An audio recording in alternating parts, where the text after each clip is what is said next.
imagine a world where the greatest civilizations on Earth stood at the height of their power.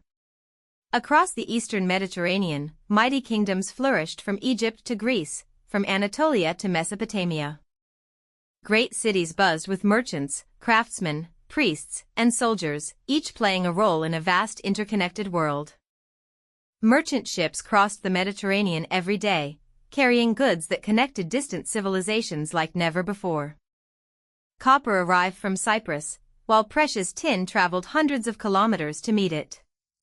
Together, these two metals created bronze, the material that shaped an entire age. Bronze forged the swords of kings, the tools of farmers, and the weapons of powerful armies.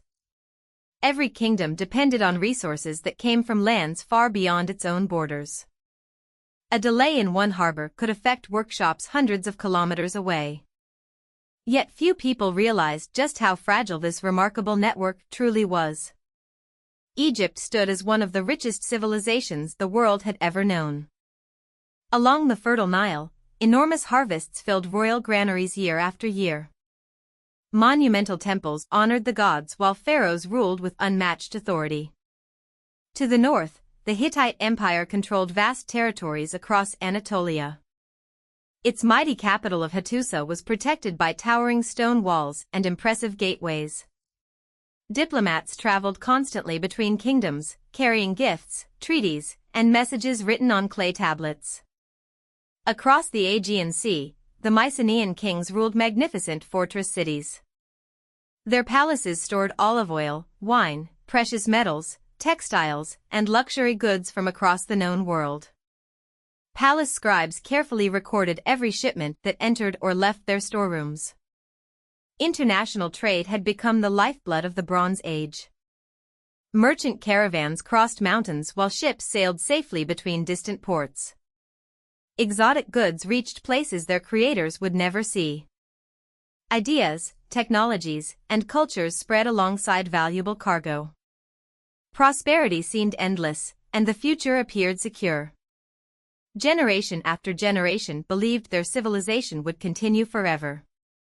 But beneath this golden age, hidden weaknesses had already begun to grow.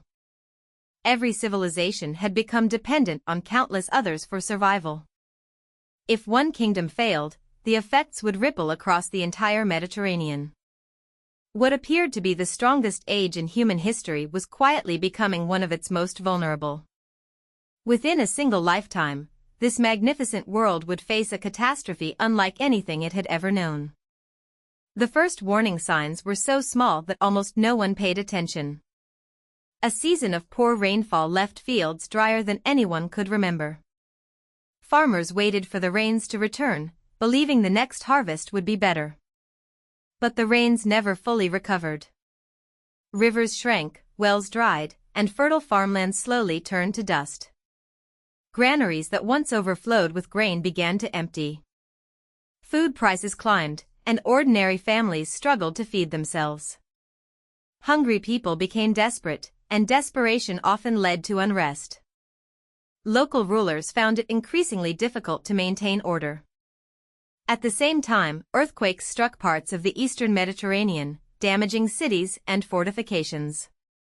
Palaces that symbolized stability suddenly required enormous resources to rebuild. Those resources were becoming harder to find every year. Merchant ships arrived less frequently than before.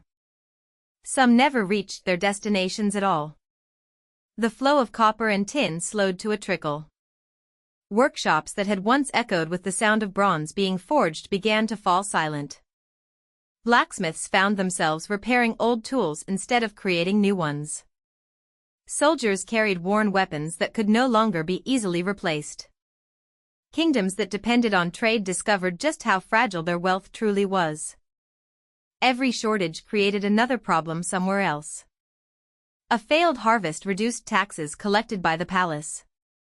Lower tax revenues meant fewer soldiers could be equipped.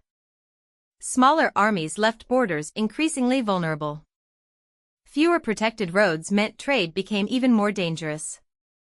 As trade declined, shortages spread from one kingdom to another. The great network that had united civilizations for centuries was beginning to break apart. Across the Mediterranean, rumors spread of unrest in distant lands. Refugees abandoned struggling settlements in search of food and safety. Entire communities packed their belongings, hoping another land might offer a better future.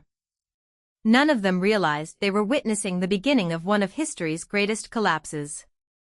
As famine spread, entire kingdoms faced a choice: adapt, migrate, or fight for survival. Along the Mediterranean coast, unfamiliar ships began appearing on the horizon. Their sails were unlike those of ordinary merchants, and their arrival filled coastal towns with fear.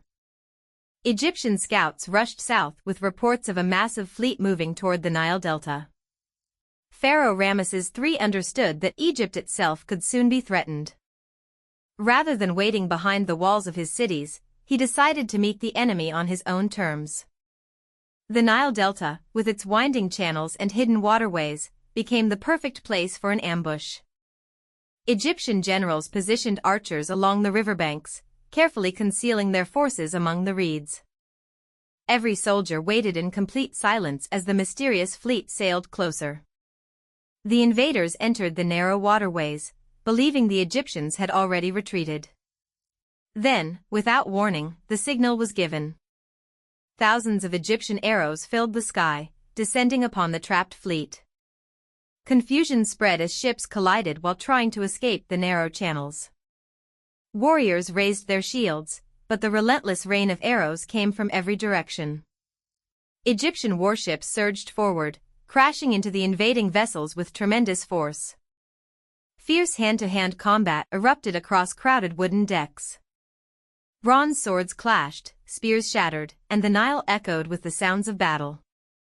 According to Egyptian records, the Sea Peoples suffered a devastating defeat. Many were captured, others were killed, and only a few escaped the battlefield. Pharaoh Ramesses III celebrated the victory as proof that Egypt had been saved. Yet beyond Egypt's borders, victory came too late to save the rest of the Bronze Age world. The Hittite Empire, once among the greatest powers of its time, disappeared from history.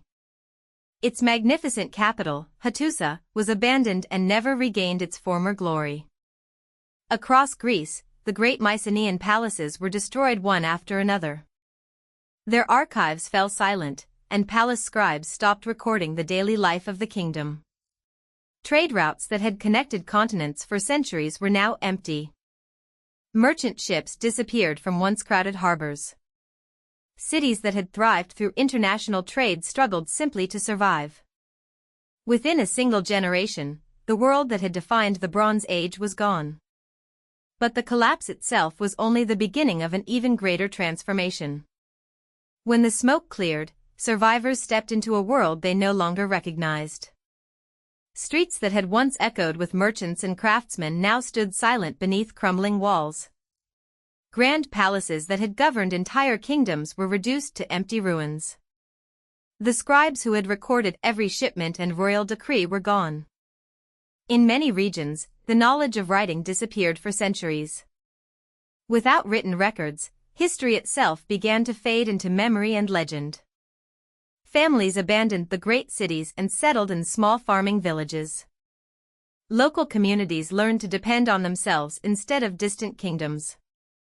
International trade became rare, and long-distance journeys grew increasingly dangerous. Goods that had once traveled across continents were now impossible to obtain. Bronze became scarce because copper and tin could no longer be brought together in reliable quantities. Craftsmen searched for a new material that could replace it. That material was iron. Unlike bronze, iron ore was found in many regions, making it more accessible to local communities. At first, iron was difficult to shape and less refined than bronze. But generation after generation, blacksmiths improved their skills.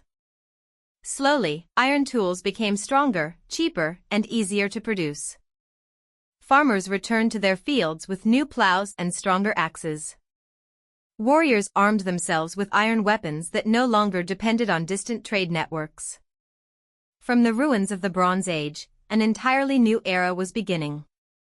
Along the Mediterranean coast, Phoenician sailors gradually rebuilt maritime trade. Their ships connected distant ports once more, carrying goods, ideas, and cultures across the sea. They also spread a simple alphabet that would influence countless writing systems in the centuries to come. In Greece, scattered villages slowly grew into independent city-states.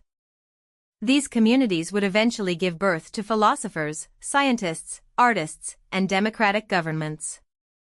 Farther east, powerful kingdoms such as Assyria expanded into new empires. The ancient world had changed forever, but civilization had not disappeared. Instead, it adapted, evolved, and rebuilt itself from the ashes. The end of the Bronze Age became the foundation of the Iron Age. Yet one question still remains: what truly brought this extraordinary world to an end? For more than 3,000 years, historians have searched for a single answer. But the deeper archaeologists dig, the more complex the story becomes. No single king destroyed the Bronze Age. No single battle ended an entire civilization. Instead, many crises unfolded at the same time. Years of drought weakened agriculture across vast regions. Failing harvests led to famine, forcing thousands to leave their homes. Earthquakes damaged cities that were already struggling to survive. Political instability divided kingdoms from within. Trade networks collapsed, cutting off the flow of essential resources. As supplies disappeared, economies began to fail. Desperate migrations brought new conflicts to already fragile borders. The Sea Peoples may have been one part of this story, but not the whole story. Modern archaeology suggests the Bronze Age collapse was a perfect storm of interconnected disasters. When one kingdom failed, its neighbors soon felt the consequences. A civilization built on cooperation proved vulnerable when every link in the chain began to break.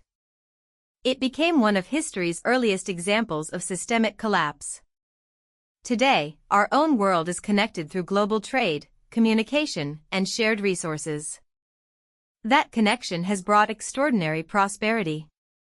But history reminds us that even the strongest systems can become fragile.